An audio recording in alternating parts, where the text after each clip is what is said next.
aujourd'hui, vidéo pour sortir du triangle. Non, je ne fais pas un signe, un symbole autre que un triangle, juste pour vous expliquer, le triangle de Karpman.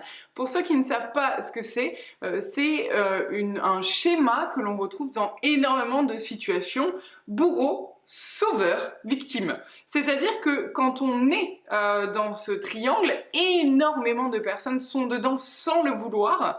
Quand on est dans ce triangle, soit on a la position de victime, et donc pour avoir la position de victime par exemple, il faut forcément qu'il y ait un bourreau et un sauveur, soit on est dans la position de sauveur, et dans ce cas-là, il faut forcément qu'il y ait un bourreau et une victime.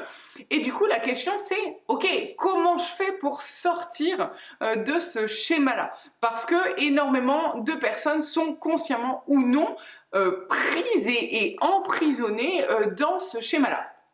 C'est-à-dire que vous avez tendance à retomber dans des comportements soit de victime, soit de bourreau, soit de sauveur.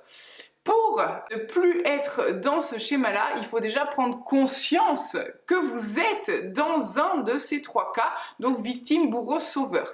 On est pour beaucoup dans la spiritualité, dans la case sauveur, pour beaucoup. Je l'ai été moi aussi, et attention, parce que ce n'est pas parce qu'on a une prédominance à incarner une des trois facettes, par exemple sauveur, que l'on ne peut pas être aussi victime et bourreau. En général, du moment où on rentre dans ce triangle-là, on est forcément à un moment de notre vie une des trois facettes pour les personnes qui nous entourent. Donc le premier point extrêmement important pour se sortir de ce schéma-là, c'est de prendre conscience et de se poser des questions, à se dire: est-ce que je ne suis pas dans cette relation-là ou cette situation-là en train d'incarner une des facettes de ce triangle de Karpman? Donc, soit bourreau, victime ou sauveur. La plupart du temps, on va incarner une de ces trois facettes parce que c'est ce dans quoi retombe l'être, j'allais dire humain, mais en fait je vais dire l'être vivant, parce qu'ils ont fait une expérience chez les rats où il y a le même schéma, et donc il y a victime, bourreau, sauveur. Et ben quand ils enlèvent les bourreaux, parce qu'on pourrait se dire super, on tue tous les bourreaux, comme ça il reste que les victimes et les sauveurs, ils sont sympas entre eux.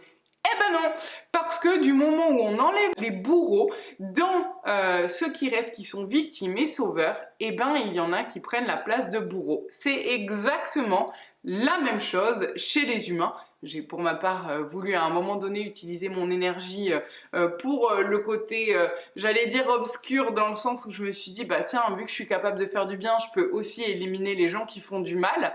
Et j'ai eu une discussion avec mon soi et avec mes guides qui m'ont dit: mais tu sais, si tu élimines eux, il y en aura d'autres qui prendront leur place, comme chez les rats, parce que du moment où en fait on libère la place du calife, il y en a toujours un qui veut être calife à la place du calife. Donc prenez le temps de vous observer, de prendre conscience de ce triangle-là, de regarder dans quelle facette vous vous situez. Souvent, attention à l'ego qu'on appelle l'ego spirituel, qui va vous dire: non, non, non, moi je suis dans aucune facette. Mais si vous observez bien, il va avoir une tendance à se mettre souvent en une des trois facettes, donc victime, bourreau, sauveur. Donc regardez bien, regardez votre comportement, et surtout la question c'est de se poser, de se demander pourquoi vous avez telle ou telle réaction. La plupart du temps, on n'a pas des actions, on a des réactions. Ça veut dire que l'on réagit à un stimulus extérieur. Ce n'est pas une action propre à nous, ce n'est pas une décision qui est propre à nous. Elle est en réaction, elle répond à quelque chose qui s'est passé à l'extérieur.